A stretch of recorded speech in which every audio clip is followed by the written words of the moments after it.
Sama es la mejor novela jamás escrita. Wow. Me encantaría que me cancelen una vez. No, a mí no. ¿No? Te banco mucho a Saru, ¿no? Y que por eso la fake news, ¿no? O sea, deja de ser informativo para pasar a confundir a los sujetos. Todo vale muy poco y dura muy poco. Capaz que en vez del silenciero podría llamarse Dos viejos meados. También.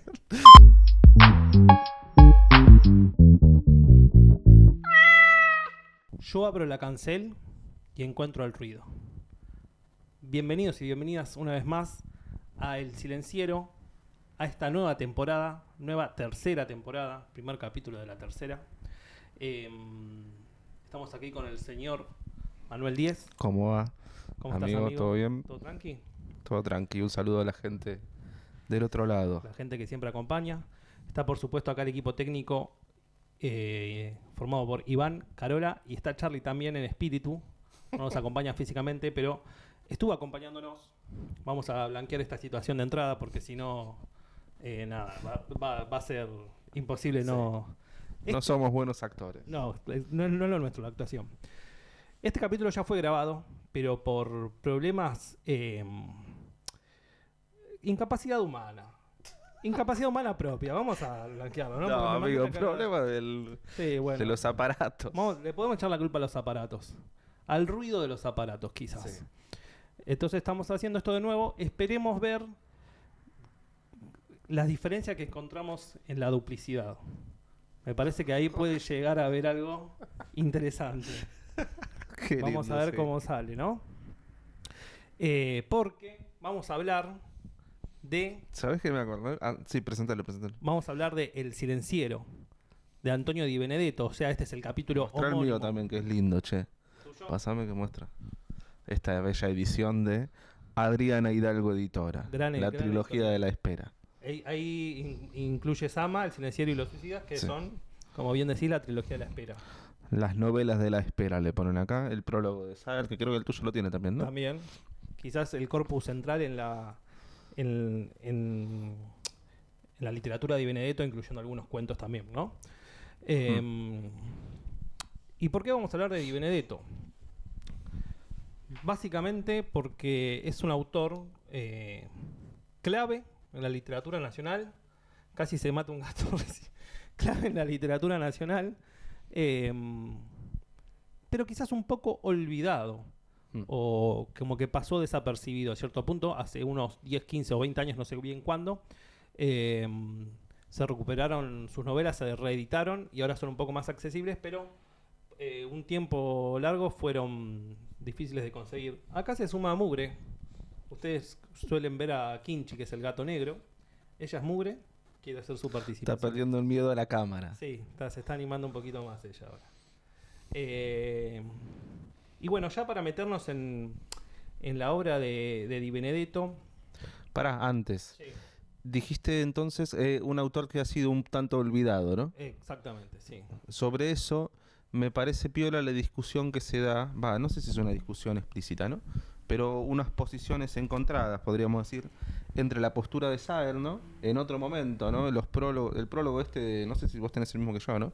Pero el prólogo que la edición esta de Adriana Hidalgo, básicamente es un prólogo bien político, ¿no? Diciendo, che, Di Benedetto es un genio y no se lo ha leído como se merece, ¿no? Exacto. A mí me llama la atención eso, que Sager, siendo un técnico de la narración, ¿no? Alguien que sabe hacer análisis sesudos, no se mete demasiado con eso en el prólogo, sino más bien con esta cuestión política de qué injusto que es que Di Benedetto haya caído en el olvido, ¿no? Claro. Y Cohen, en el prólogo que hace en Declinación y Ángel, Otra novela. un relato corto, un novel, Sí. podríamos decir. Sí. Que esa edición contiene también un cuento cortito que se llama El abandono y la pasividad. Buenísimo. Ajá. Que está No, hecho no lo solo leí con ese. objetos. Ah, sí, Que ahí sí, discute lo ubico. con Ernesto Sábato. Sí, ubico. Y en este prólogo Cohen dice, no lo dice exactamente así, pero me parece que es la idea, ¿no? En realidad esta condición secreta de la literatura de Di Benedetto, ¿no? Que podríamos decir Sager quería suprimir en un punto, quería que deje de ser un secreto, ¿no? Uh-huh. Es una condición inherente a su literatura, ¿no? No es una consecuencia, un accidente, sino que su propia literatura ya contiene ese secreto que él ha asignado, ¿no? En esta relación de periferia y centro en el canon literario argentino. Como que se refleja el secreto que pasó en las librerías, Claro. en el desconocimiento de la obra, también se refleja en la misma literatura de Di Benedetto. Eso es un poco lo que plantea Exacto, Cohen. exactamente, sí. Un poco Y de hecho, concuerdo. Sí, y dijo algo muy interesante también, de esto de que incluso ejerció una práctica literaria secreta, ¿no? Cuando fue apresado por la dictadura militar, Claro. ¿no? Donde él mandaba cartas a sus familiares y hacía pasar por sueños lo que eran relatos, ¿no? Que si no me equivoco ahí hizo pasar a Ballay. creo. Vaya, si lo escribe Entre otros, ¿no? detenido. Bueno, hacemos un breve resumen de la biografía de Di Benedetto. Saben que las biografías no son nuestro fuerte, pero en este caso creo que lo merecen. Di Benedetto nace en 1922 en Mendoza. Eso ya es decir algo, ¿no? Porque no nace, o por lo menos no escribe desde la capital de Buenos Aires. Sabemos que el canon está fuertemente enfocado en la capital y sus De alrededores. hecho, perdón, agrego esto. Se resistía él a Buenos Aires. Él cuenta en una entrevista con una amiga que se llama Celia Zaragoza que durante muchos años no quería se resistir a Buenos Aires hasta que Borges lo invitó a dar una conferencia en una biblioteca y ahí fue que él accedió a volver a Buenos Aires, a la que había ido en su juventud, en su adolescencia, y no había vuelto a venir para estos lares. Había mucho ruido en Buenos Aires, ¿no? Sí, bien. Claro, ese era el problema, que lo afectaba bastante, se ve a Di Benedetto el ruido. Él, bueno, nace en 1922, trabaja como periodista, llega a ser subdirector de creo que el diario Los Andes, si no me equivoco. Escribe en el 56 Sama, se publica en el 56 Sama, en el 64... Sama, que la escribió, como según cuenta él, en un par de semanas. Sí. Largamente pensada, dice, pero escrita en muy poquito tiempo. Difícil de creer, ¿no? Yo se lo creo. O sea, no Sí, lo voy a difícil. tratar de mentiroso, pero la verdad que Sí. es difícil de creer. Es difícil ¿Sabes lo que no es difícil de creer? Es que él dice que lo primero que se le ocurrió fue el final. Mira, sí. Y que a partir de ahí, desde el final, armó toda la novela. Mira. Y siendo un final tan potente, me resulta creíble. Eso le creo un poco más, quizás. Escribe Sama en el 56, El silenciero, la novela que nos convoca hoy. En el 64 y en el 69 escribe Los suicidas. Qué memoria, con la fecha. Sí, chequenlo, y lo que conforman la trilogía. De la trilogía de la espera, como dijimos antes. En el 76, el 24 de marzo del 76, fecha fatídica para Argentina, debido, por supuesto, al golpe militar, lo detienen a Di Benedetto y nunca le dan un motivo de por qué había sido detenido. Lo llevan en cana, clandestinamente, y está más de un año detenido, y como bien decías vos, no deja de escribir a pesar de estar en la cárcel. Manda cartas diciendo soñé tal cosa y escribía un cuentazo encima te escribía el chabón en una letra muy chiquita, dicen que lo escribía. Después se logra exiliar. Eso es un dato importante, ¿no? La capacidad de él para encubrir o hacer pasar por un sueño su propio relato, ¿no? Porque también en sus relatos, me parece a mí, hay muchos relatos de sueños, Sí, y hay mucho muy de buenos. onírico. Incluso en lo que no es un sueño, Sí. hay un ambiente onírico, ¿no? Hay ya volvemos a la biografía de Di Benedetto, pero ya que lo trajiste, en Sama hay un sueño que relata a uno que está prisionero sobre un tipo que se queda dormido fumando y por eso le sale una ala de murciélago. Es increíble. Es más, ¿lo querés leer? No sé si lo tengo a mano. Fíjate, a ver, Es muy cortito además. pasame mi edición. Esa, Esta es la tuya. creo que yo lo puedo encontrar bastante rápido. Entonces, bueno, Di Benedetto logra esta capacidad de transmitir estas cosas oníricas que se ve que también le pasaban en su vida, ¿no? Acá mientras Manu busca la parte, yo me voy a detener para agradecerles el año pasado que nos acompañaron mucho, el canal creció, la idea es que siga creciendo y por supuesto lo que ustedes tienen que hacer en este momento, cada vez que nosotros buscamos algún pasaje para leer, es suscribirse y comentar. Ponerle me gusta al video, comentar algo que hayan estado de acuerdo,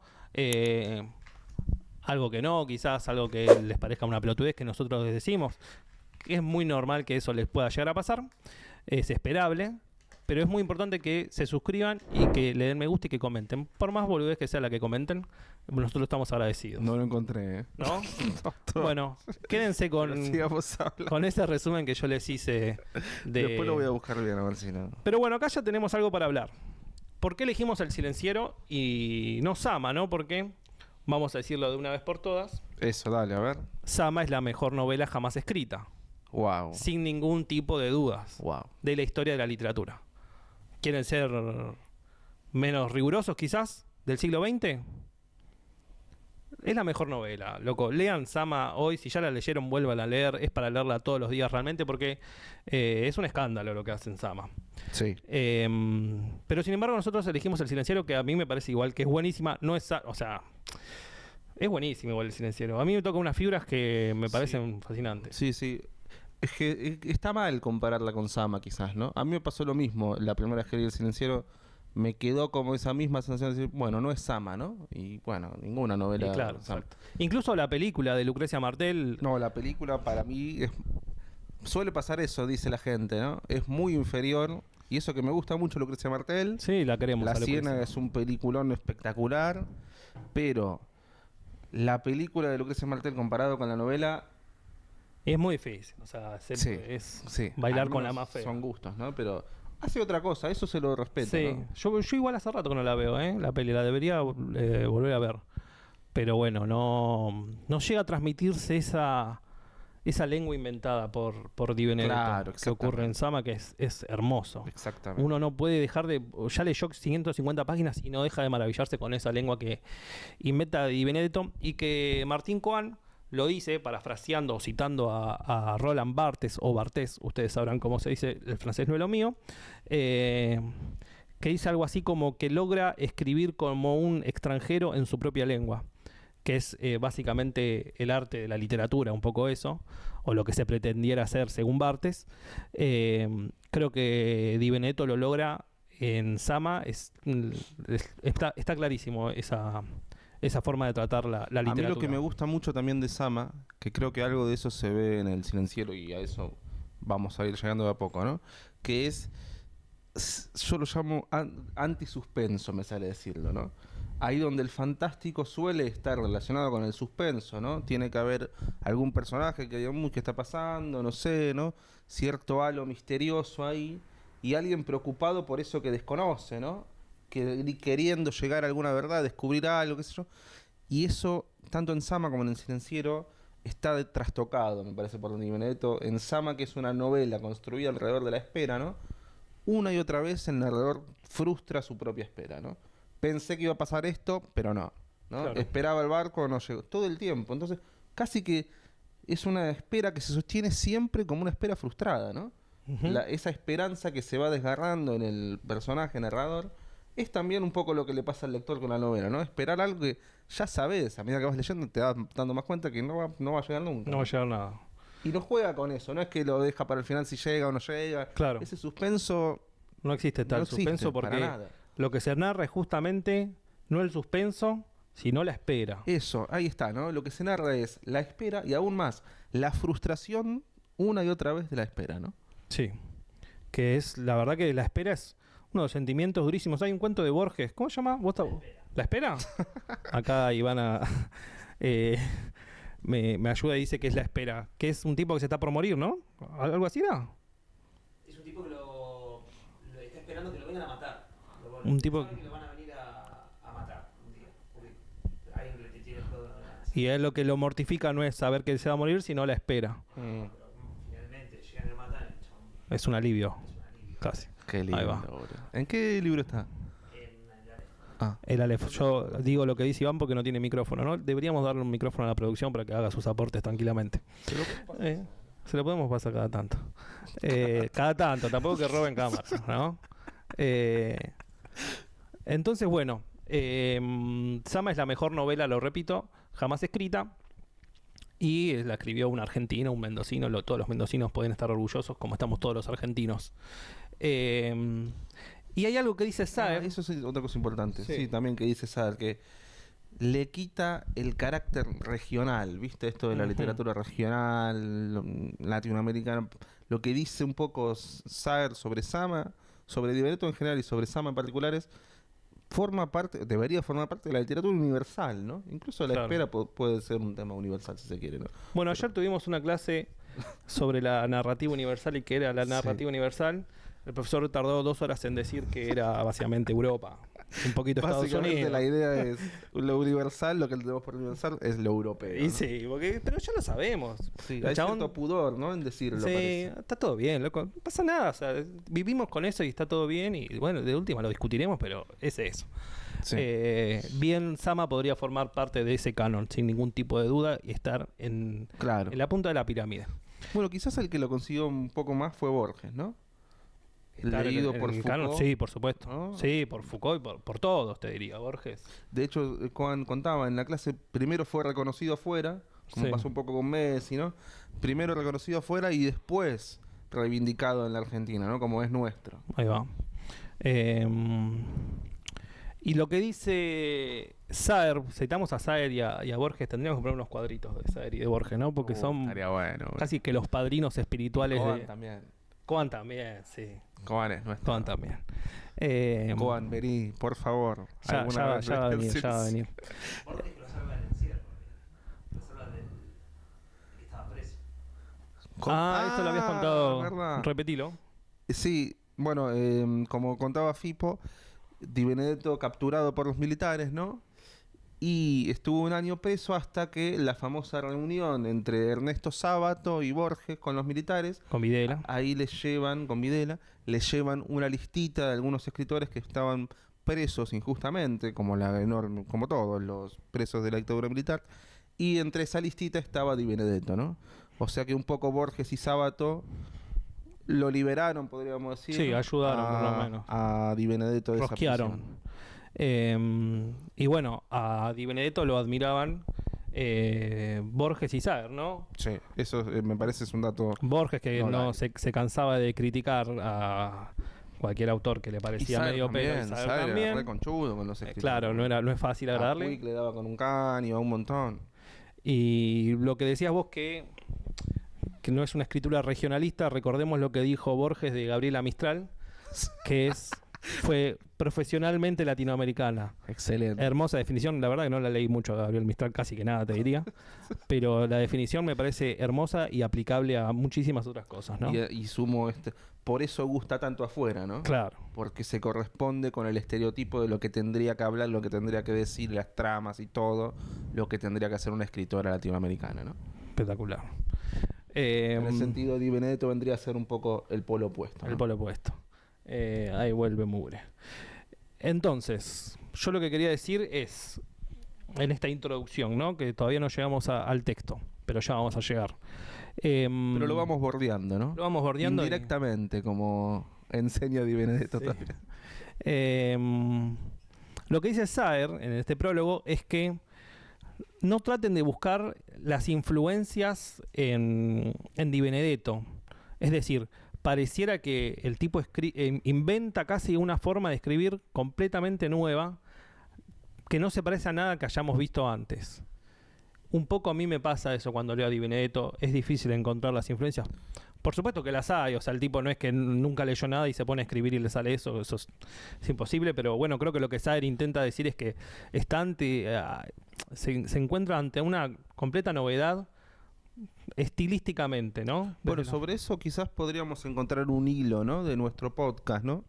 El modo en que elegimos los autores, no conscientemente, ¿no? Pero tendemos, me parece, a elegir autores con los que nos pasa un poco eso, ¿no? Leer algo que no leímos. Insisto, o sea, yo coincido con vos, influencias tienen todos. Si no, un escritor, antes que un escritor es un lector, ¿no? Eso es una premisa que... Pero lograr hacer con esas influencias es otra cosa, ¿no? Esconderlas de un modo tal, hacer otra cosa con eso e inventar un estilo, una forma, una sintaxis, ¿no? Al margen de la trama, creo que eso es un hilo conductor que atraviesa, cual. ¿no? Nuestras Pero elecciones. así todo, cuando hablamos de Onetti, hablamos de que había influencias de Faulkner o, Claro, tal cual, sí, sí. no sé, Borges tendrá sus influencias, el Macedonio Fernández, qué sé yo. Stevenson, Stevenson, Saer con Onetti, con Faulkner, ¿no? con el propio Di Benedetto. Entonces, tal cual, sí. En los otros escritores, las influencias aún deformadas son más fácilmente localizables, ¿no? Y lo que dice Saer básicamente es que no traten de buscarlas porque están muy escondidas, por lo menos. Porque no las tiene, dice Saer, porque- aún es sí. más radical, ¿no? Claro, no las tiene, exactamente. Y eso, lo que te había dicho la vez pasada, me parece importante, ¿no? Un dato que él cuenta también en esta entrevista con una tal Celia Zaragoza, que es una revista muy cortita, la pueden encontrar en internet, y ahí cuenta Di Benedetto que su primera gran maestra, ¿no? De narrativa, podríamos decir, fue su mamá, ¿no? Que contaba las historias orales, y es muy llamativa la posición de Di Benedetto, ¿no? Un niño tiende a fascinarse con esas historias y ya. Y De Benedetto lo que empezó a hacer es prestar atención a cómo construir, justamente a la forma, ¿no? Cómo construir esas historias.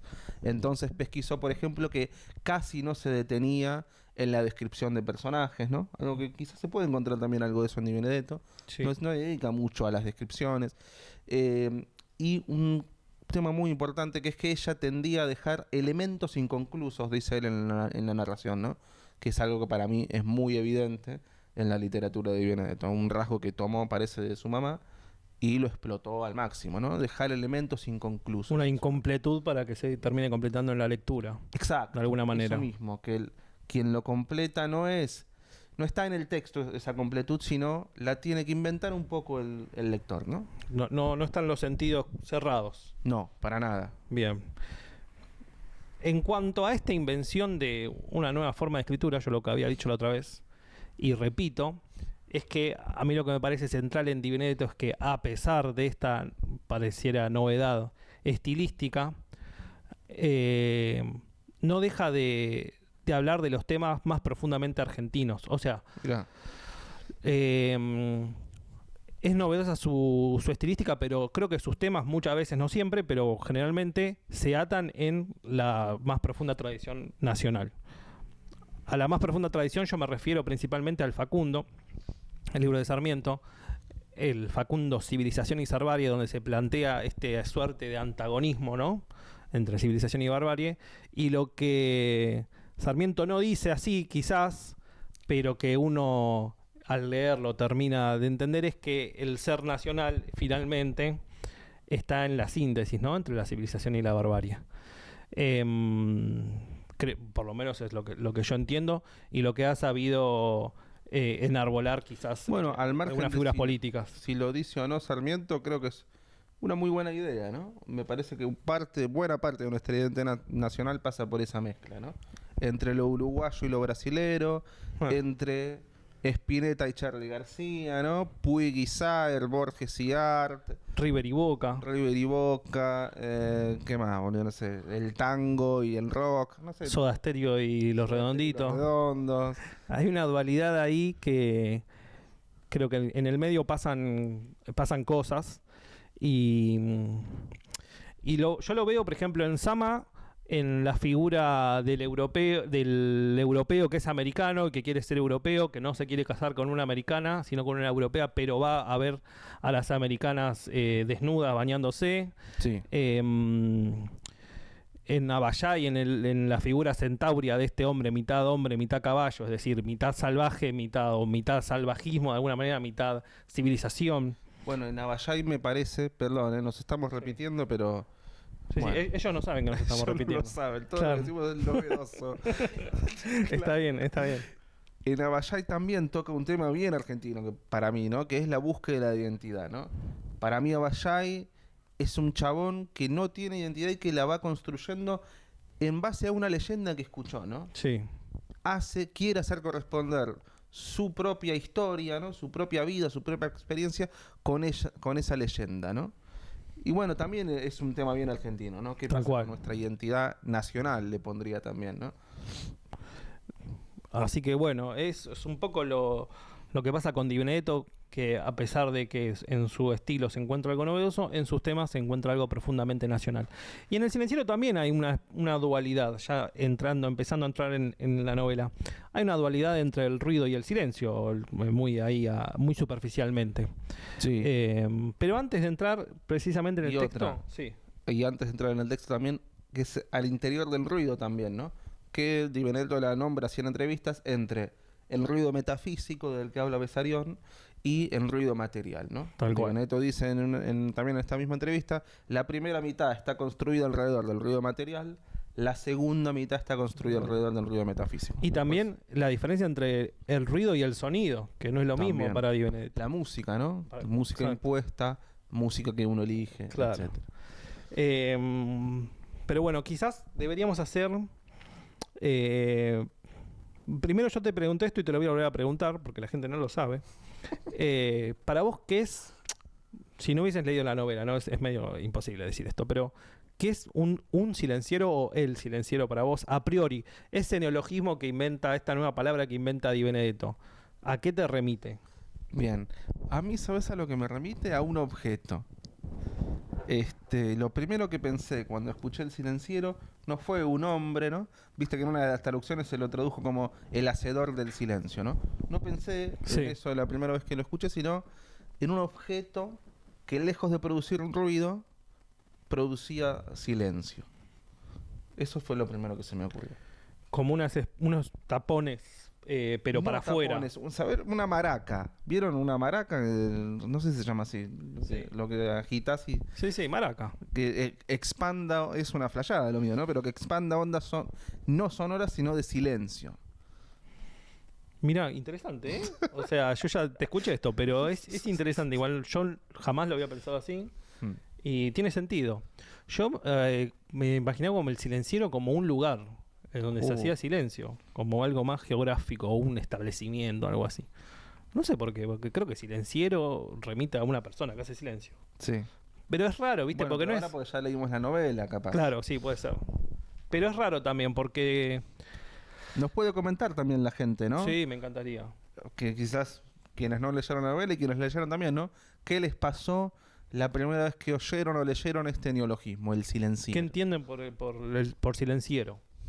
Porque no es una persona que hace silencio en el sentido de que no dice nada o que se queda callado, sino de Aunque que... a veces sí, ¿no? Aunque también. Sí, pero si no, como que intenta crearlo, el silencio. Sí, Es raro, por eso emprende lo una digo. batalla contra el ruido, ¿no? Vamos a decirlo así. Batalla a favor del silencio, podríamos decir, ¿no? Una cruzada. Eso. En muchos aspectos, una cruzada. Pero bueno, vamos a hacer un resumen de la novela. Ahora, Por y más ahí que... está también lo de la dualidad, ¿no? Que decías antes, porque a mí me llamó la atención, cualquiera que lo lee se da cuenta, no por mí, ¿no? Que tiene mucha terminología militar, ¿no? Es claramente una batalla entre el ruido y el silencio. Y hay un montón de la conquista, la invasión, ¿no? Sí. La batalla, lo dice así, la pelea, está lleno de esos nos dominó en la radio, de esos términos bien militares, ¿no? Bien militares. De una batalla, sí, de Sí. una guerra casi. Sí, sí. Haciendo un resumen breve de la novela, que también tampoco hay mucho para resumir, ¿no? En cuanto a la trama, podemos decir que un tipo un día encuentra que cerca de su casa, a la vuelta, o en lo que sería el fondo de su casa, en la otra parte de la cuadra, hay un ómnibus parado que hace ruido y que este ruido lo perturba. Sí.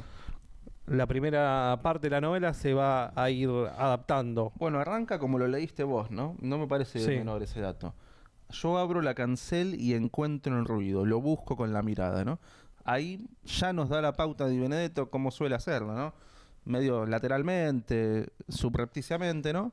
Pero de lo que va la novela, ¿no? Que no es solo el ruido, me parece que ya nos vamos a meter en eso, ¿no? Pero en principio presenta una direccionalidad del ruido que es el ruido contra mí, ¿no? Sí. Para mí el ruido se interrumpe, ¿no? Como si fuese algo personal contra él.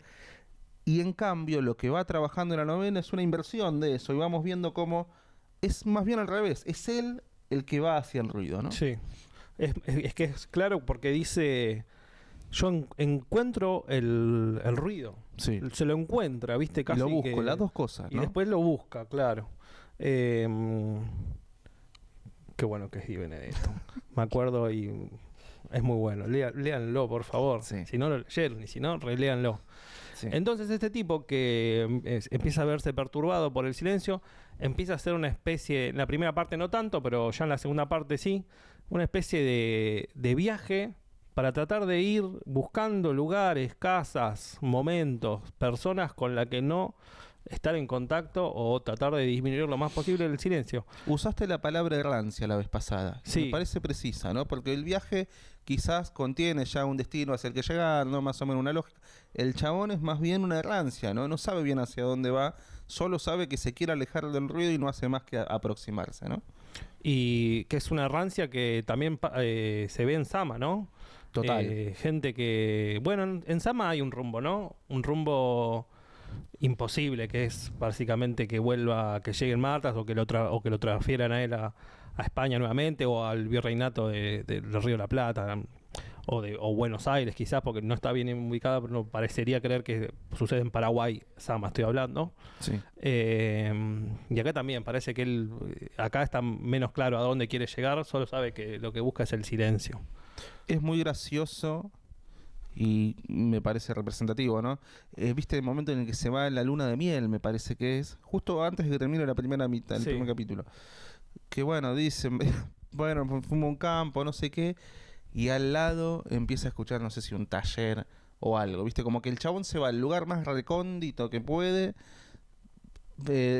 piensa en la paz que va a encontrar y de vuelta se vuelve a encontrar con el ruido, ¿no? Sí. No hay lugar en el que esté a salvo de eso. Casi que es una maldición.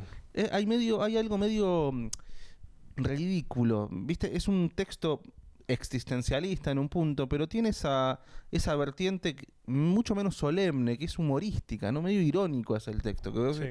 todo el tiempo te encontrás con... Hasta hay varios pasajes que son graciosos, que decir, pobre chabón, como una exageración de eso parece, ¿no? Total. Y bueno, ahí usaste una palabra muy clave, que es el existencialismo. Y lo que dice Saer, y lo que, o no sé si lo dice Saer, o medio que o no sé si se lo estoy robando, o se lo leí, o lo pienso yo, pero que mientras se escribían las novelas existencialistas desde París, con Camus y qué sé yo, el chabón desde Mendoza estaba haciendo algo que no tenía parangón. ¿Está bien? No tenía parangón. ¿Está bien dicho? Sí, Ahora sí, sí. Está bien, ¿cómo está esa lectura? Escúchame, y sobre eso saber es algo importante, que es, las novelas existencialistas son un medio, no una herramienta. Antes que la novela está la filosofía, y la novela aparece en función de transmitir esa filosofía, ¿no? Ujú. Pone el ejemplo de Camus y otros, que tiene esa lógica, ¿no? Primero la filosofía, después la novela al servicio de esto. En Di Benedetto aparece algo contrario, ¿no? No es que la novela transmite la filosofía existencialista, no es que Di Benedetto es un filósofo existencialista, entonces escribe la novela para llegar a más... No, para nada. Más bien, el texto mismo es existencialista, ¿no? No transmite un mensaje existencialista. Total. No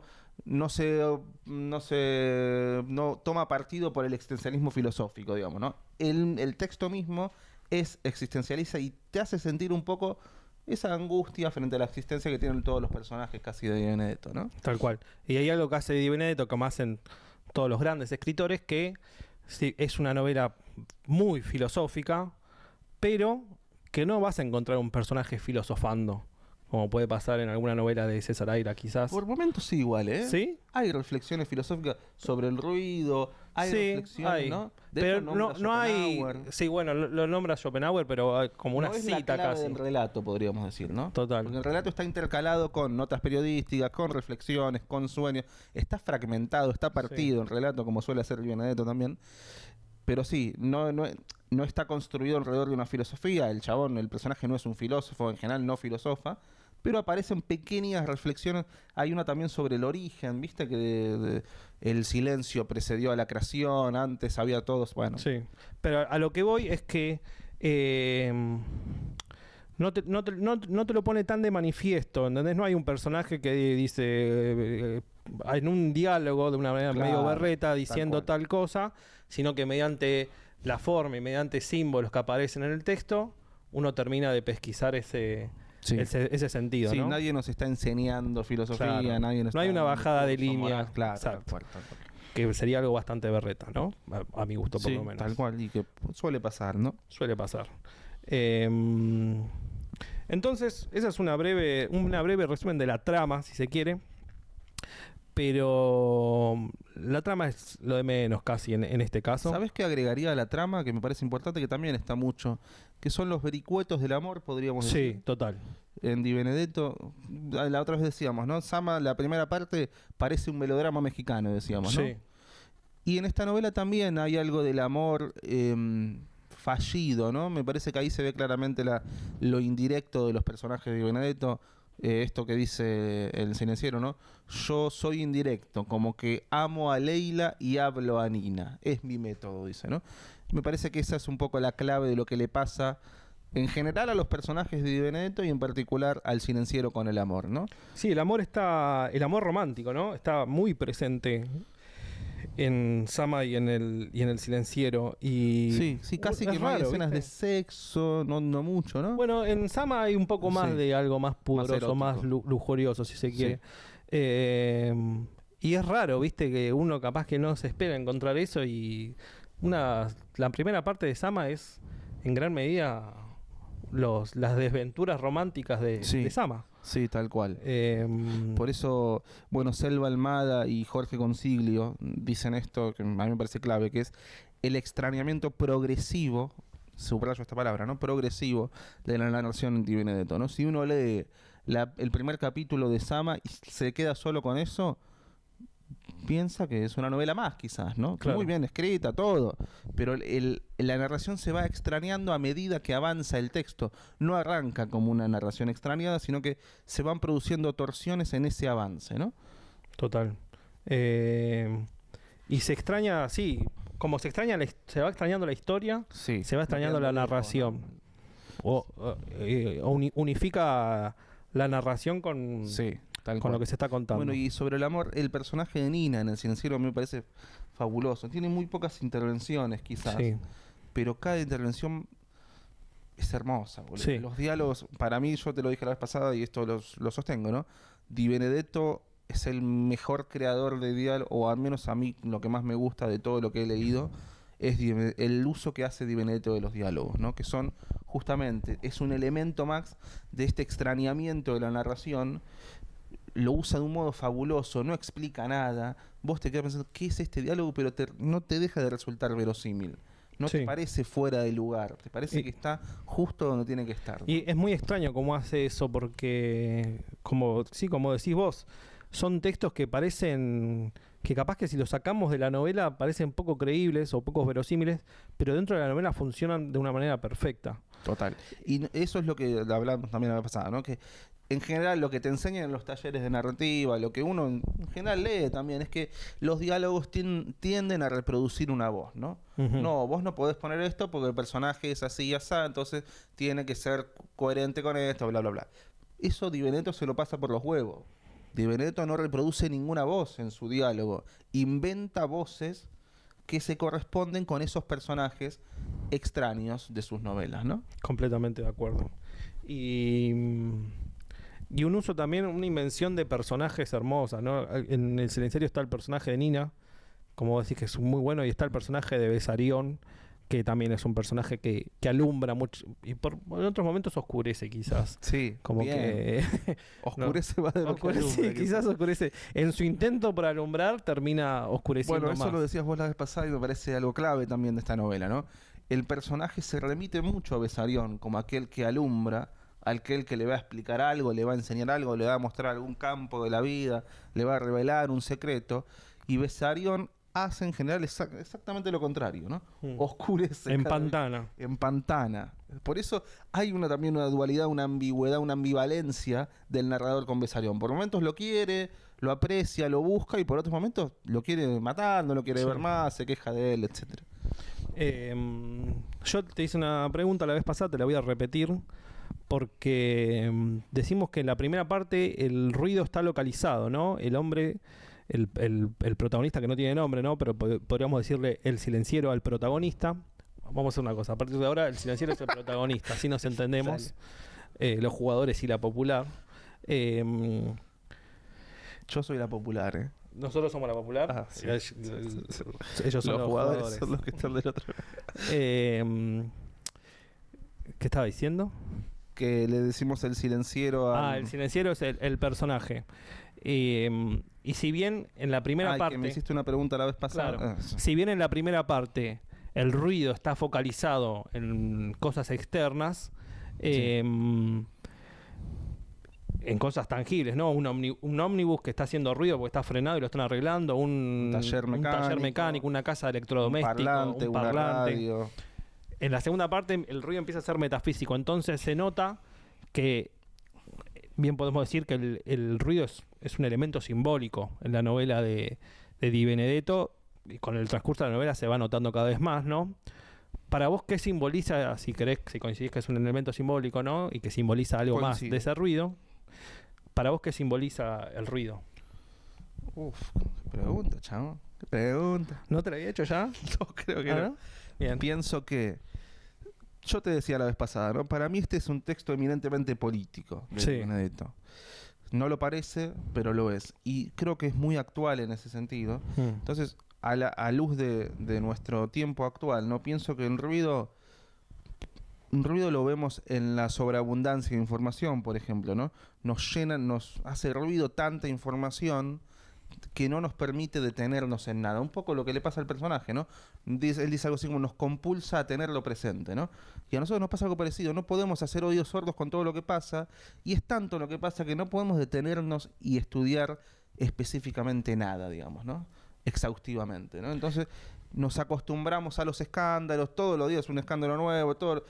Y nos acostumbramos, ¿no? Que es lo que no le pasa al silenciero, ¿no? Ese es el factor más clave de su resistencia política, podríamos decir, que es que si el resto se acostumbra, ¿no? Se acostumbran a la radio, se acostumbran al ruido que suena, él no. Y eso es lo que le permite a su manera, indirecta, medio cagonamente, resistir, ¿no? Entonces, para mí el ruido hoy lo vemos en esto, en la sobreabundancia de información, en los escándalos constantes, ¿no?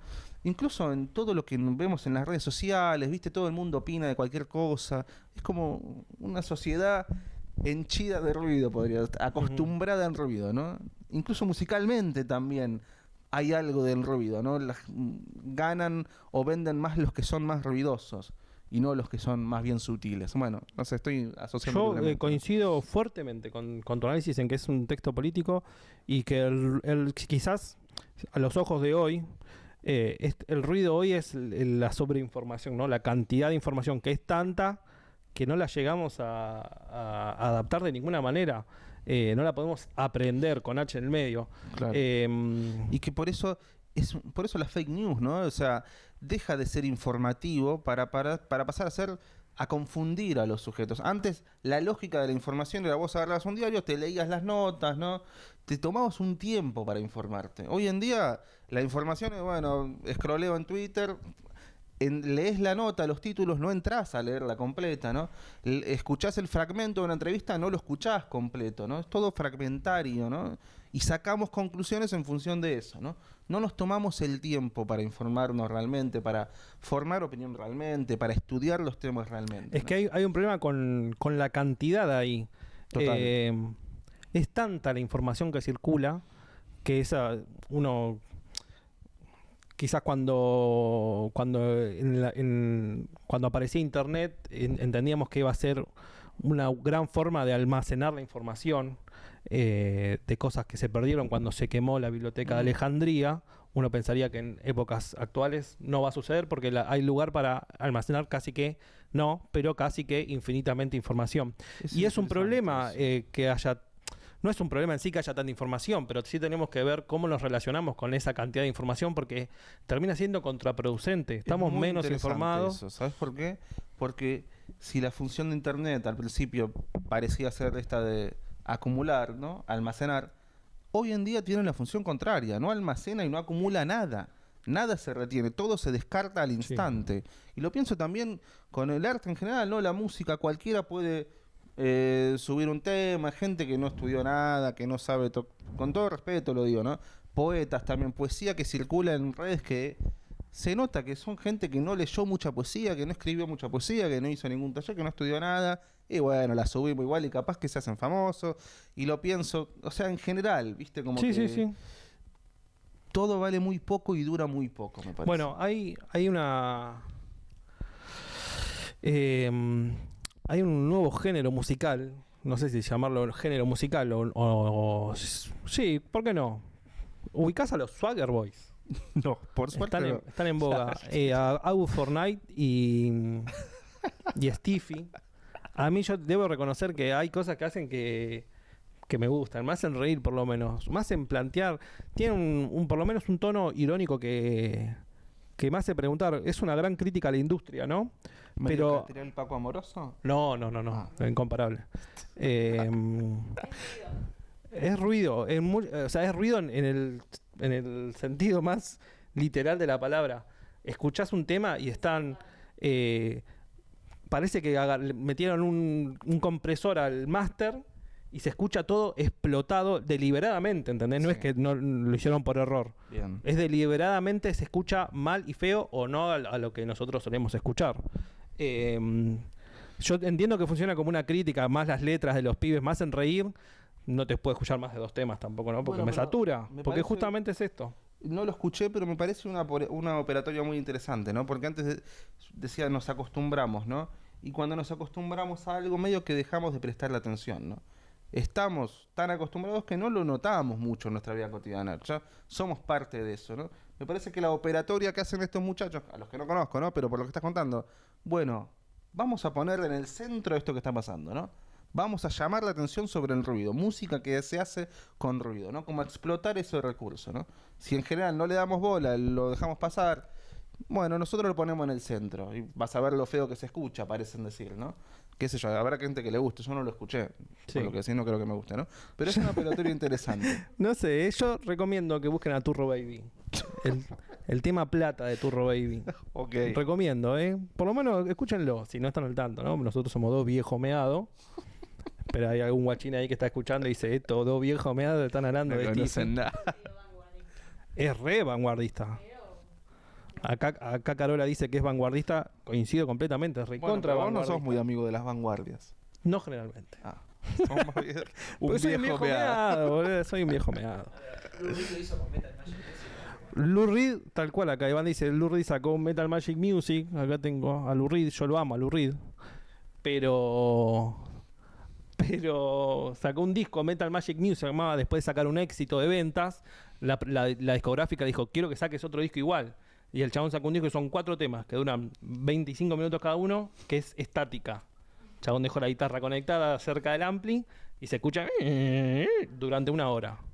Una vez escuché una crítica que decía que si lo escuchabas de resaca lo entendías el disco.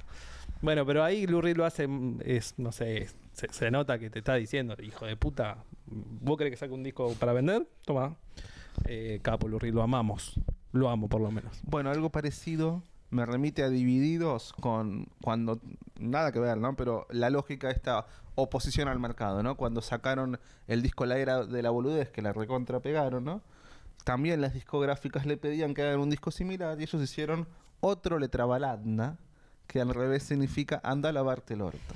Ahí va. Y la lógica es la misma, ¿no? No hicieron el disco a otro Letrabaladna, está muy bueno, ¿no? Claro, se puede escuchar. Claro, es Sí, sí. escuchable. Pero bueno, la lógica es esta, ¿no? No voy a hacer lo que el mercado me pide, ¿no? Claro.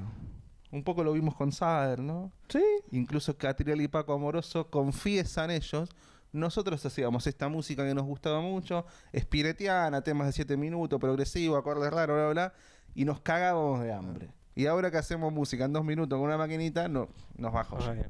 Pero bueno, Catriel y Paco Amoroso no dejan de tener Sí, una búsqueda obvio, profundamente obvio. musical y novedosa. Y se los banca ahora, están recontra pegados. Sí, re. Yo los escucho desde Cement.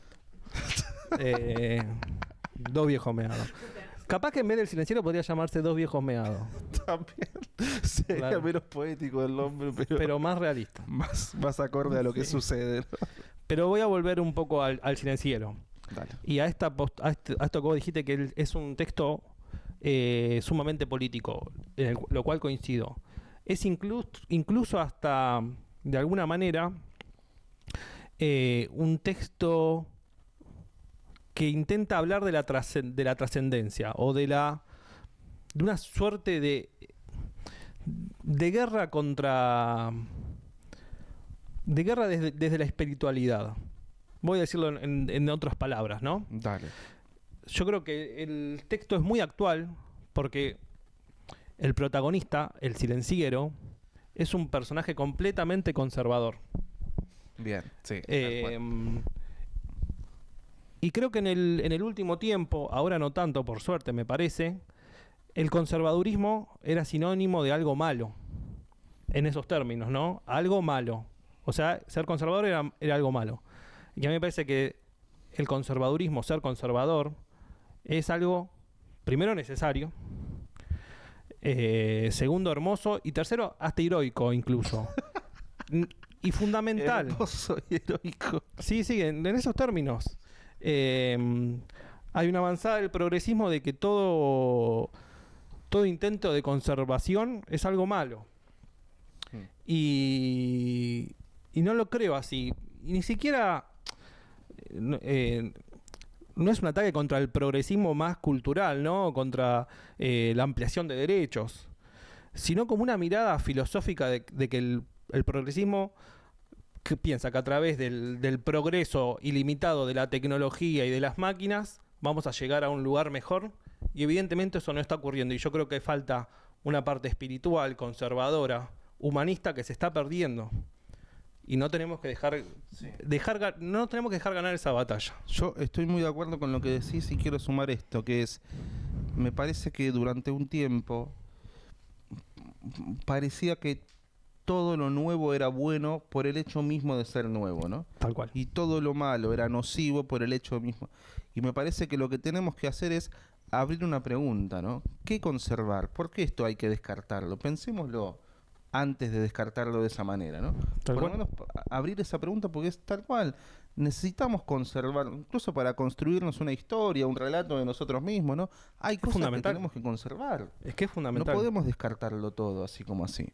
Y creo que durante un tiempo pasaba un poco eso, ¿no? Bueno, cambiamos, esto es viejo, ¿no?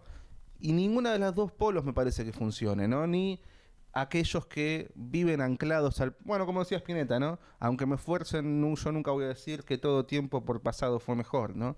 Algo de eso a veces pasa con algunos que creen que por pasado todo tiempo fue mejor. Y tampoco lo otro, ¿no? De, bueno, lo viejo no sirve, no vale, lo descartamos. De hecho, nosotros, te decía la vez pasada, ¿no? Somos bastante conservadores también en la elección que hacemos de los autores, porque hasta ahora hemos hecho casi todos autores del siglo pasado, y yo me enorgullezco de esas decisiones. Por supuesto. Porque hay que leer a Di Benedetto, hay que leer a Borges, hay que leer a Sartre, etcétera, etcétera. También hay que leer a Lamberti, hay que leer Sí, a obvio. Mariano Enríquez, a Samantha Bueno, ahí está Schweblin. la mezcla de la que hablábamos, ¿no? El ponerla ahí, ¿no? Claro. Hay gente que solamente lee a autores contemporáneos, por ejemplo. Y es una cagada, porque te perdés de cosas que están muy buenas, Sí. boludo. Por algo los clásicos son clásicos, ¿no? Tal cual. Y sí. Italo Calvino dice que los clásicos son los que se sacan el polvillo de encima de las críticas. Italo Calvino, te amamos. Pero bueno, yo creo que ahí está una vez más el ser nacional que hablábamos antes, que es lo que yo entiendo como, en gran medida, como esta tercera posición justicialista peronista, ni yanquis ni marxistas, peronistas, justicialistas. Creo que ahí en esa tercera posición es donde se encuentra el ser nacional. Y no tenemos que dejar O que... sea que si no sos peronista, no sos argentino. No, bueno. No. Pero sí que el peronismo es la entidad que... La mayor expresión de eso, podríamos decir, ¿no? Y es lo... Decime otra ideología política que sea argentina. O el radicalismo, podríamos decir. Que el radicalismo previo, no vamos a decir ahora a los radicales que están en el Congreso que Pero no deja se de pueden tener ir un bien a la componente mierda. más europeo, incluso el radicalismo de Alfonsín, ¿no? Por eso, sí, la socialdemocracia, el comunismo, el fascismo incluso, o el liberalismo, son todos europeos. El peronismo es 100% nacional. Sí, tal cual. boludo. Terminamos el capítulo. Volvamos al silenciero. No Votalo fuimos. aquí porque son todos... Mira, en la búsqueda por no que no sea igual el capítulo, creo que se encontró las diferencias Vean. en el doble. Que está lleno, el silenciero está lleno de dobles. Para volver al silenciero. Y Sama, ¿no? Y Sama también, completamente Sama. El final es revelador en ese sentido. Sí, lean Sama. si no quieren leer Sama, lean por lo menos el final. Sí. La Real Sama Léanlo de todo. No se van a arrepentir nunca. Pero bueno, entonces podríamos decir que el protagonista del Silenciero es un conservador. Sí. Que se resiste. Aparte, bueno, en un momento pareciera que se resiste al progreso mismo, ¿no? No parece, se lo dice. Se lo dicen. Reato, uno de los periodistas, le dice, usted es el enemigo del progreso, le dice. Y es tal cual, es enemigo del progreso y eso no tiene nada de malo, ¿no? No hay por qué ser amigo del progreso, porque si lo pienso hoy también con la inteligencia artificial, ¿no? Hace poco se viralizó un video de Miyazaki, el director y fundador de Estudios Ghibli, ¿no? Sí, no lo vi. Donde retaba a dos personas, dos jóvenes de su equipo que le habían llevado un dibujo, creo que habían hecho con inteligencia artificial. Y él totalmente indignado, ofendido, diciéndole, esto es un insulto al arte. Hay que dibujar a mano. Que uno podría decir también, ¿no? Viejo meado, qué sé yo. Sí. Pero hay una resistencia ahí muy valiosa para mí, ¿no? Está bien, sí, la inteligencia artificial se está extendiendo un montón. Tarde o temprano, muy probablemente nos va a ganar. Vamos a terminar usando todas las inteligencias. Pero hay algo poético incluso y ético en resistirse, en decir, che, yo no quiero, por más que sea aunque sea un viejo o un joven, no importa que sea un viejo, o sea, yo prefiero dibujar a mano. Para mí tiene otra piel esto, si lo hacemos nosotros. ¿Qué sé yo? También es un poco las discusiones que cuando se pintaban cuadros y apareció la fotografía, todos decían, no, vamos a dejar de pintar. Y el arte, y nadie dejó de pintar, ¿no? El arte se reinventa y tal cual. Y siguen apareciendo nuevas formas de hacer arte. Y yo creo que eso no va a desaparecer nunca. Yo creo que el problema de la inteligencia artificial, si bien coincido que a veces sí es un problema, primero que es inevitable. Ponerse a discutir va a ser... Por más que la posición de resistencia es clave, eso. ¿Por qué no discutirlo igual? Sí, obvio. No, es que ya está. Ya está. Pero sí una posición de resistencia para hacer preguntas y... Es como el televisor en el Silenciero, ¿no? En un momento el Silenciero dice, nosotros no usábamos el televisor, ¿no? Y le tienen que mentir a Leila con la madre porque no quería quedar mal con Leila. El portavoz del Ruido dice en un momento, el televisor como invasor de la casa, al principio se resiste el Silenciero y después, también como al pasar, ¿no? Más adelante dicen que también él tenía un televisor, ¿no? O sea, el televisor se le metió a él también en la casa, a pesar de que se resistía, pero igual está bien resistir un poco, ¿no? Por más de que, como decimos, ¿no? Después porque es una posición filosófica y ética y moral. Sí, ética. Sí. Entonces, y bueno, esta es una palabra de la resistencia que yo creo que no sé si hay una clave para leerlo así en el Silenciero, por lo menos yo no la encontré, pero recordemos que el Silenciero se escribe en el 56, un año después del bombardeo de Mayo, un año después de que el peronismo es proscripto y que comienza efectivamente la resistencia peronista, ¿no? Capaz que hay una clave ahí, si quieren leerla y sumarla, bienvenidos, yo no la hice esa lectura, pero capaz que se permite en el texto, no sé si la verdad sí está ahí. ¿Vos tenés alguna suerte de recorrido para hacer por la novela, para desmenuzarlo un poquito más? Procuraré hacerlo bastante más breve que la vez pasada. Para no aburrir a la oyentada. Queda un poco extenso, quizás. Pero bueno, me pasa... Puedo ser aburrido. Las chicas me lo dicen mucho. ¿Las chicas? Claro. Pero lo que le propongo a los oyentes es que si quieren... no se quieren perder del detalle pormenorizado, exhaustivo, preciso de Manu, vamos a hacer... pueden leerlo, en vez de escucharlo, en una página, porque esto creo que no lo dije. No lo dijimos, boludo. Lo voy a decir ahora. Y esto lo voy a copiar y lo voy a pegar al principio del video. Y lo van a ver 2 veces, capaz. Para el momento en que este video ustedes estén viendo y esté publicado, va a haber disponible en YouTube, en la cajita, un link donde ustedes se van a poder suscribir a una suerte de revista digital, un newsletter, un Substack, llámenlo como quieran, un blog, no sé, como ustedes les gusten, donde ahí Manu, yo y otros allegados hermosos vamos a hacer no solo ampliaciones de lecturas como esta que le propongo a Manu que quiere hacer, pero solo la va a hacer si ustedes lo piden fervientemente en los comentarios, sino también recomendaciones de otros libros, películas, música, opiniones políticas, medio que lo que se nos cante un poco y quizás cosas más coyunturales para tener un ida y vuelta más cercano. Saben que ustedes estos capítulos los preparamos mucho y nos lleva un tiempo, así que para tener un contacto más fluido, va a tener esa posición. Así que es fundamental que se suscriban a esa revista para que les llegue por mail cada vez que aparece un nuevo número. Y otro formato también, ¿no? Porque Otro no es lo formato. mismo una charla oral, una transmisión oral, que lo que implica la escritura, que también es muy denostada en nuestros tiempos, así que reivindicar también esa práctica, ¿no? Completamente. Así que bueno, vamos si querés por este recorrido. Dale, procuro hacerlo mucho más breve que la vez pasada. Entonces, decíamos, bueno, aportar algunas claves de lectura, ¿no? Un poco Sí. ya lo estuvimos hablando. El ruido como problema político, me parece que además de estos fragmentos puntuales, ¿no? No que le dicen, usted es el enemigo del progreso, ¿no? Me parece que hay algunos datos claves, que es que no solo a él le molesta el ruido, ¿no? Porque he leído algunas lecturas, algunas críticas que apuntan hacia la locura del narrador, que en parte es real, ¿no? Pero él no es el único que padece el ruido, y eso me parece muy importante, ¿no? El ruido es un problema colectivo, social, que le pasa a él y a muchos otros, ¿no? Por ejemplo, a la madre, ¿no? Dice, desde que eso empezó ella se siente aturdida, mi madre andaba acribillada a bocinazos, el trastorno de mi madre era también el nuestro, y muchas otras referencias que apuntan a esto. Che, no es el silenciero al único al que le pasa, ¿no? A Bessarión también, ¿no? Fíjate lo que dice Bessarión, que es casi como si hablara el propio silenciero, ¿no? Mientras le escribo a usted, parece que atrás se desenvuelve en una batalla entre el medioevo, hierros, y el siglo XX, motores, ¿no? O sea, Bueno, ahí sí. está clarísimo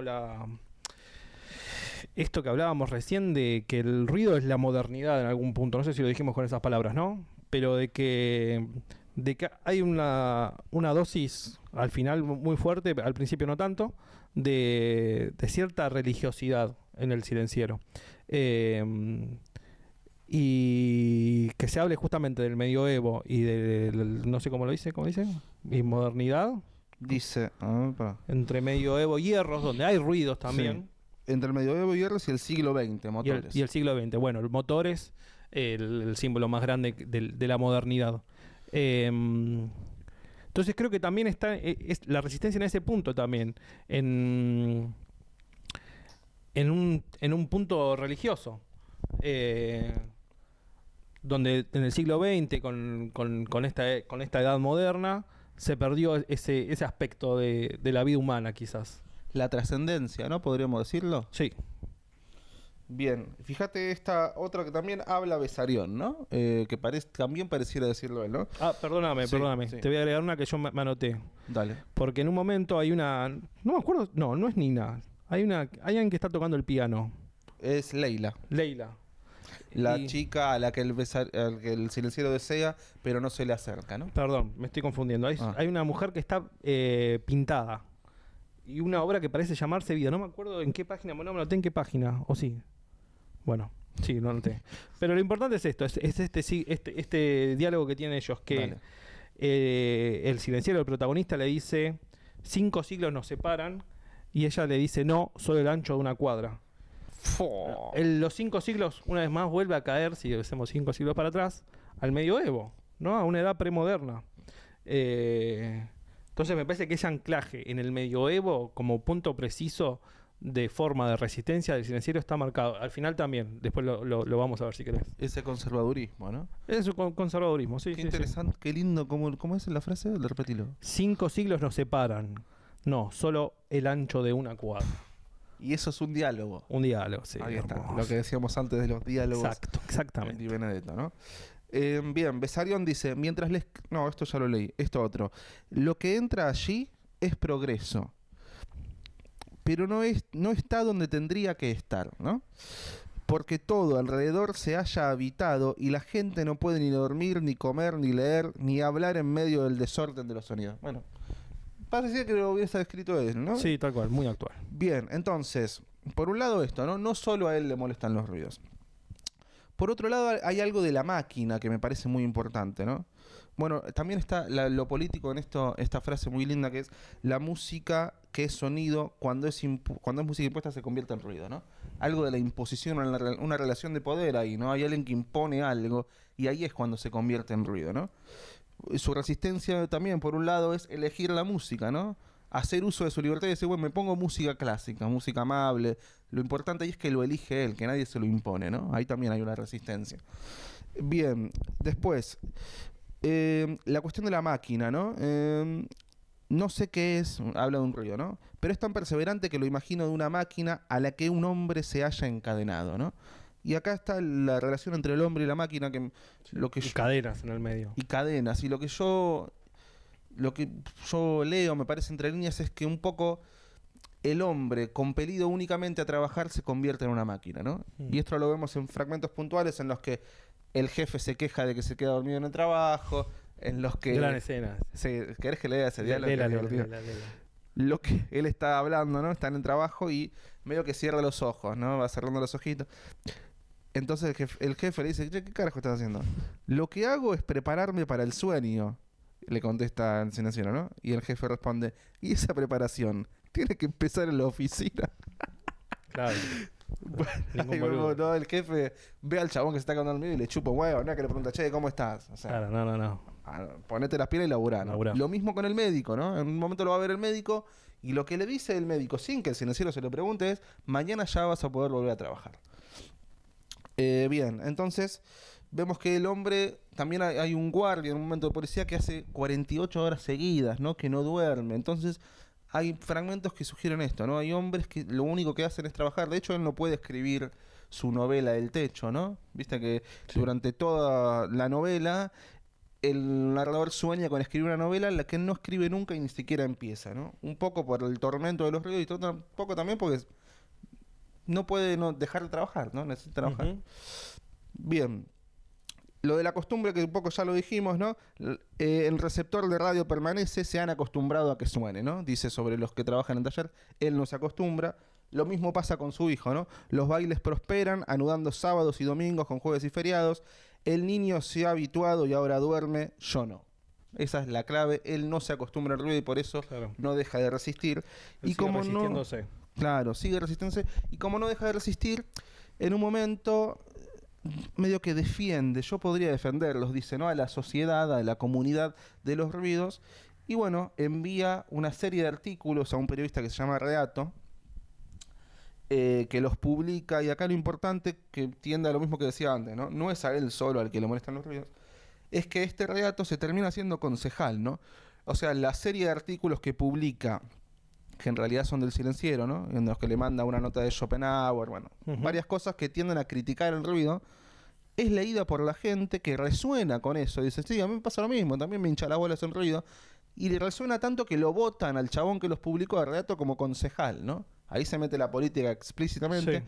y apunta a lo mismo, ¿no? Que el ruido es un problema colectivo, ¿no? Por eso digo, la vertiente política. Sí. Y de hecho, hacia el final, la cuestión de la figura del mártir, ¿no? En la página 253 de mi edición, que es al inicio de la novela en realidad, él dice, me pregunto cómo habrá olido en la hoguera la carne de los mártires. Durísimo.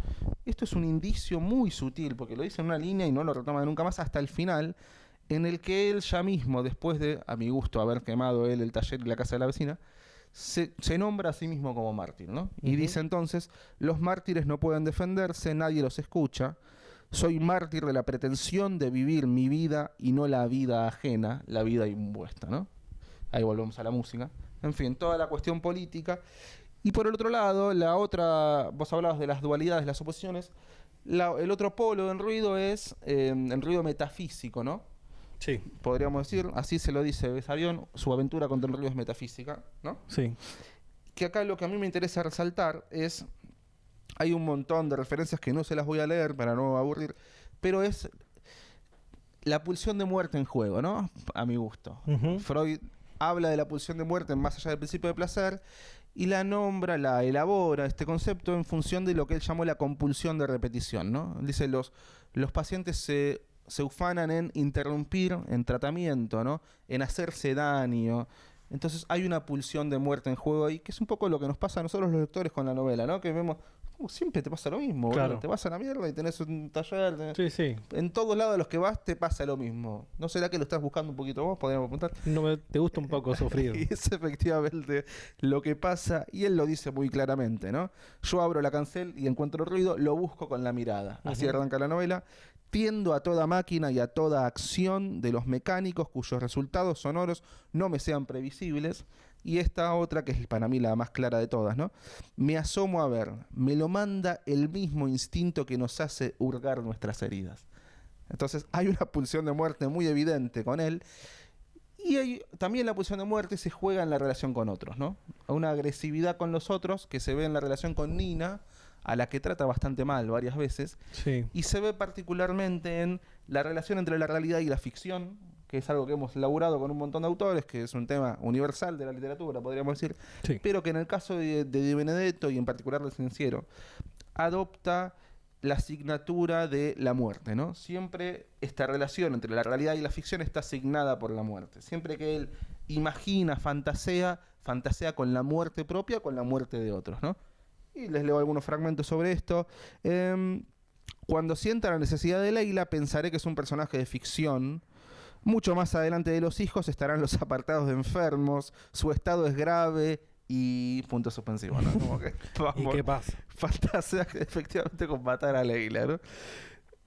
Para una novela policial carezco de experiencia. Acá empieza a fantasear con escribir una novela policial. Tendré que elegir un sujeto de la realidad como posible víctima y suponerme yo el homicida. La víctima tal vez podría ser el mono, que es el vecino ruidoso al que llama de esa manera.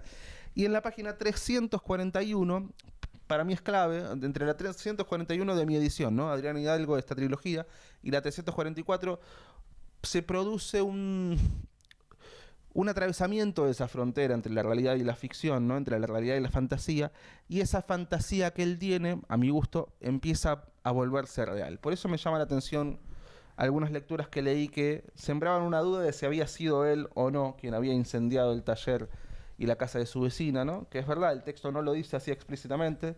Nosotros nos enteramos de esto cuando él vuelve, ¿no? Y encuentra esa casa quemada. Pero para mí hay muchos indicios que sugieren que efectivamente fue él. Y les leo estos también breves fragmentos, ¿no?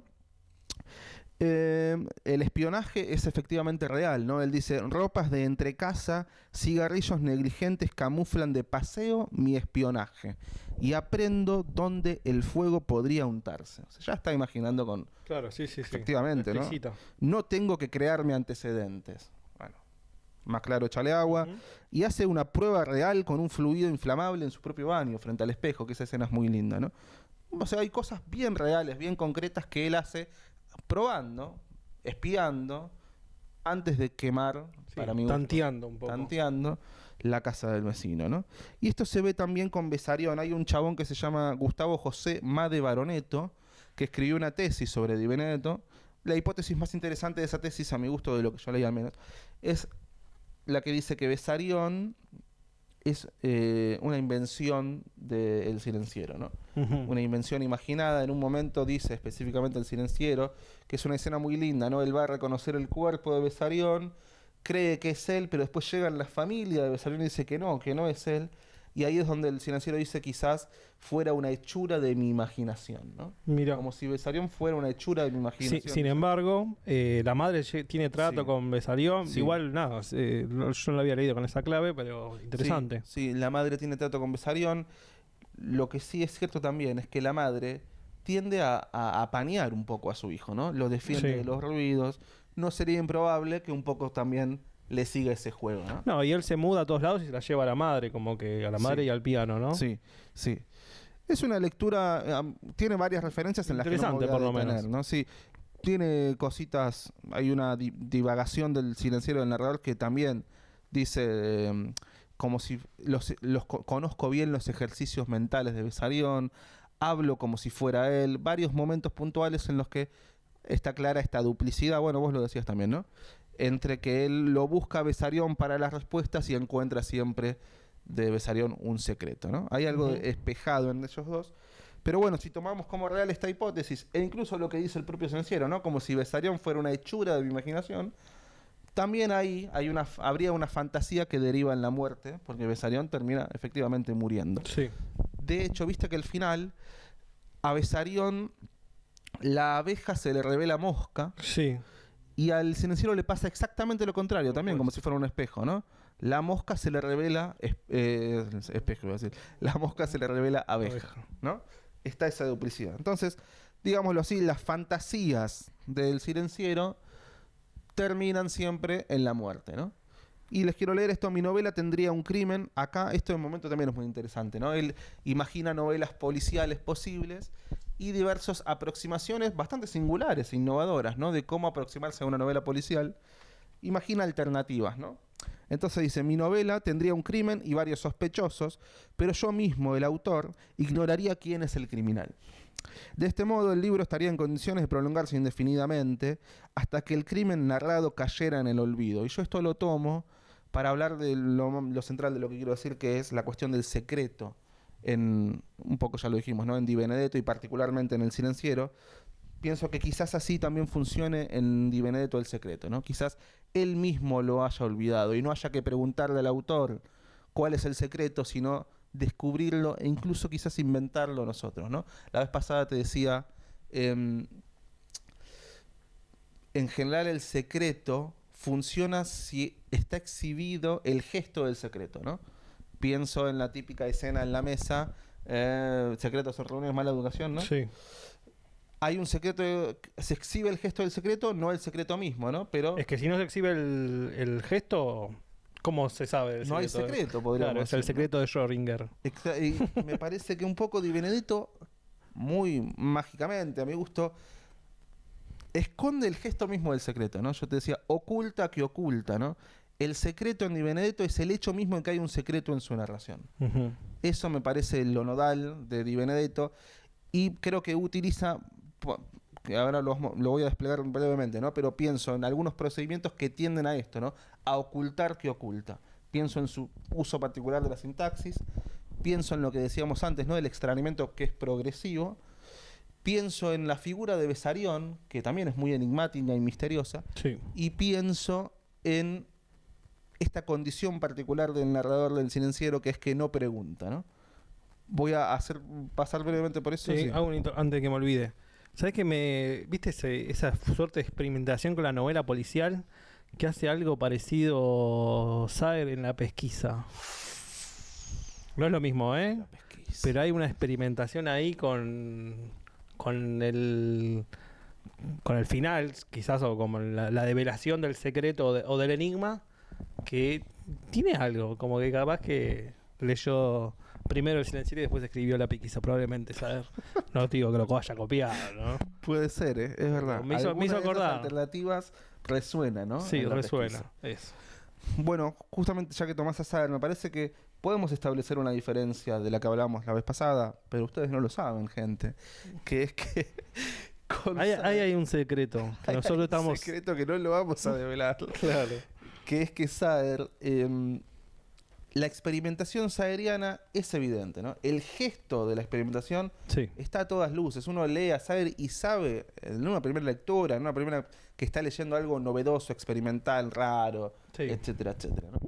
Ahí también hay una diferencia con Di Benedetto. Ese gesto, decíamos la vez pasada de Glosa, ¿no? Glosa remarca su propio decir. Di Benedetto hace lo contrario, no muestra que está experimentando, al contrario, Sí. lo esconde, ¿no? Sí. Es una experimentación mucho más silenciosa. Y es pudorosa. raro encontrarla la experimentación. Sí, porque si por muchos momentos es hasta lacónico el narrador, es exacto, preciso, Sí. dice lo que tiene que decir y no más. Me acuerdo que en Sama repite muchas veces y se mate. Entonces es muy preciso, pero a la vez como que hay, por momentos decís, che, ¿y esto qué onda? Pero si lo pero- lees al pasar, Sí, si no sí, te pasa. detenés, bueno, lo que decíamos de Sama, ¿no? Lees el primer capítulo de Sama y si no te detenés a leerlo minuciosamente, pensás que eso, que está todo ahí, ¿no? Que no Ujú. oculta nada. Esa es una gran diferencia, me parece, ¿no? Total. Ejercicios de pudor, digamos, ¿no? Vamos a la sintaxis, que es un poco lo que estás diciendo, ya que La sintaxis de Di Benedettiana podría tener un capítulo solo para dedicarse a eso. Sí. Estaría buenísimo hablar con un especialista, ¿no? sí, estaría buenísimo. Pero bueno. Te la estamos nosotros. che, no se quejen. Bueno, sí, les voy a leer lo que dice Cohen, que es bastante claro, ¿no? La suya es una literatura que no se da nunca del todo, ¿no? En su deslumbrante concisión, en esos tramos engañosos en los que parece simple, es donde mejor se aprecia esa cierta contención, una reserva, la voluntad de ser discreta, de callar algo, de quedarse con algo. Cuando asume la apariencia de llaneza sobre todo, esta literatura exhibe más que nunca su doblez esencial de demostración y reticencia, ¿no? Y estos párrafos cortos de los que vos hablabas, me parece que son claros, ¿no? Saludo, dice hola a mi primo, y mi primo dice hola, que pasa, bueno, un montón así. Sí. Que lo que hace un uso de la sintaxis que parece transparente, que parece decirlo todo, y justamente lo que oculta es que en esa narración hay un secreto, ¿no? Esto con la sintaxis, entonces, parece llana, parece transparente y no lo es del todo. El extrañamiento progresivo, que un poco lo dije antes, algunos tomo esto de Nina, ¿no? Que me parece muy experimental, que yo no lo vi en ningún lado, que es que Nina responde a la narración. El narrador viene enumerando una serie de elementos y Nina no es un diálogo, ¿no? Está hablando con nosotros, el narrador, podríamos decir, y Nina dice también la calecita, ¿no? Suma un elemento a la enumeración que venía diciendo. Me parece rarísimo. Como se mete eso. un narrador y que solo ocurre en esa vez, no vuelve a pasar nunca. Nunca lo había visto, no pasa de vuelta en la novela y nunca lo había visto en ningún otro lado. Sí. Y es una experimentación, una cosa rarísima que de vuelta no lo exhibe Di Benedetto el gesto. Está ahí, lo hace rarísimo. Porque no es como pasa en Niebla de Unamuno, que el narrador empieza a hablar con el lector o cosas más típicas. No. Es un personaje que se mete en la narración que está haciendo otro personaje. Que habla con el narrador cuando el narrador está hablando con nosotros, como si ella escuchara la narración, que no lo está haciendo, tampoco es una narración clásicamente intradiegética, ¿no? Por eso, muy extraño. Este diálogo también, vendemos la casa de Nina y compramos otra sin pasado. Cuando llego a mi madre, ella me dice, es extraño. ¿Qué? Anoche soñé con esta casa. No fue anoche, le dice. Qué hijo de puta, boludo. ¿Cómo sabe, no? Claro. Es buenísimo. Y bueno, el sueño, ¿no? Me viene el sueño, su abismo que me llama. Esto me parece importante porque así como lo llama ese abismo al narrador, también la narración se extraña y empieza a narrar los sueños, ¿no? El abismo del sueño llama al narrador y llama a la narración. Y esta otra cosita también de la extrañación de la narración, que es que una nota del diario, ¿no? Un diario de la tarde impone el hallazgo de la madrugada. Un hombre de 30 a 35 años que en vez de saco vestía un guardapolvo gris. ¿Por qué una nota de un diario diría lo que no está vistiendo, ¿no? Sí, porque una narración diría eso, además, ¿viste? Que no tiene ningún sentido. Es lo primero que te enseñan. Y tampoco el narrador pregunta, y a eso quiero llegar y con esto termino, ¿no? Que me parece que se ve muy bien con Bessarion. Es un narrador, por eso decía antisuspenso, ¿no? Para que haya suspenso tiene que haber ahí un narrador que se preocupe, que se entusiasme, que se afecte por eso que está pasando, que quiera saber, ¿no? Y por varios pasajes el narrador adopta la posición contraria, que es un leve interés, una leve curiosidad, pero una prescindencia de la pregunta, ¿no? Evita preguntar. Y esto se ve con Bessarion, que le dice, no me investigue, bla, bla, bla. Tomo esta escena particular, ¿no? Que es cuando Bessarion lo lleva al circo. Bessarion es un personaje muy enigmático, con un montón de cosas raras. Lo lleva a un circo y a una cena y le menciona la organización, pero no le dice más. Y se da este diálogo, ¿no? Son necesarios... Organización con mayúscula. Bien, perfecto ese dato, que tampoco sabemos qué carajo es, ¿no? Eso es un secreto para nosotros. Son necesarios a la organización. ¿La del circo?, le dice el silenciero. No, la otra, le dice Bessarion. Ya está ahí, dice el silenciero, en su zona oscura. Me callo y medito. Si le pregunto qué es la organización, echará el cierre. Por lo tanto, tomo un camino lateral. Es decir, el narrador elige no preguntar, ¿no? Y lo mismo pasa cuando él vuelve al circo, ¿no? Esto está en la página 282 de mi edición, ¿no? Él vuelve al circo después y dice algo hermoso. El baldío agita sombras, ¿no? Ya no está ahí. Y sin embargo entra en ese circo que no está, también algo rarísimo. Encuentra al cocinero muerto y a la gente celebrando en un bar que se murió el cocinero del circo, y no pregunta nada el chabón. Sí, pasa. Ni siquiera nos dice a nosotros, no sé qué está pasando, nada. O sea, pide un champán, creo, le dicen que no y punto, ¿no? Como que las cosas están dadas de alguna manera. Están dadas y no hay nadie, por eso digo antisuspenso, preguntándose por eso. Somos nosotros, lectores, que capaz ni te das cuenta, ¿no? Ah, bueno, mira, murió el cocinero, están festejando acá. Lo cuenta como si fuera algo normal, ¿no? Claro. Y es rarísimo que el cocinero esté muerto en la cocina y estén festejando, ¿no? En un circo que agite, el baldío agita sombras y no está, ¿no? Bueno, en fin, esta lógica del secreto, que lo repito una vez más y termino, ocultar que se oculta, ¿no? El secreto es el hecho mismo de que en su narración hay un secreto. Volviendo a la escena de la mesa, lejos de contarle algo al oído al otro y exhibir ese secreto, lo cuenta para todos, ¿no? Creemos que está siendo transparente y en su narración hay un secreto que se nos escapa, ¿no? Y que tenemos que inventar. En Bueno, fin. una especie de ocultamiento. Hemos llegado. Hemos llegado al final. Propongo esto, que lean el silenciero. Sí. Está lleno de claves de lectura para hacer. Este tema de la organización pasa desapercibido. Yo calculo que hay algo ahí para pesquisar. Ese podría ser nuestro propósito central del podcast, ¿no? Invitar a la gente a leer los textos que analizamos y a releer también, ¿no? Algo. Si conseguimos eso, nos damos vamos por satisfechos. hecho, tal cual. Yo creo que este texto en particular permite muchas lecturas. Los textos suelen permitir muchas lecturas. A veces hay cosas que los textos no dicen también. Sí. Pero nada, creo que en este caso es posible.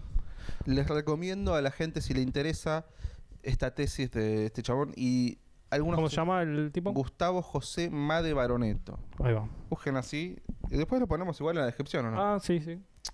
Y hay un artículo de Coban que se llama Objeto Indirecto, que está en internet si lo buscan. Que también acá no lo analizamos porque no nos da el tiempo, digamos, pero también en la novela el silenciero es un personaje particularmente indirecto y tiene esta clave de Benedetto, ¿no? De personajes indirectos y narraciones indirectas, ¿no? Que Sí. da rodeos, que da vueltas. Y se lo quería recomendar a la gente ese artículo. Recomendación hecha. Yo le quiero agradecer una vez más si llegaron hasta acá. Les repito que se suscriban. Si están hasta acá y no se suscribieron, por favor, pueden hacer, por ejemplo, si llegaron hasta acá, pueden comentar la palabra cancel. Yo con eso me doy cuenta que llegaron hasta acá y capaz que en los comentarios ustedes quedan como unos locos. No pasa nada, no se preocupen por eso. Pueden Quiero cancelarnos. Pueden sí. imaginar por qué nos cancelarían. Me encantaría que me cancelen una vez. No, a mí no. ¿No?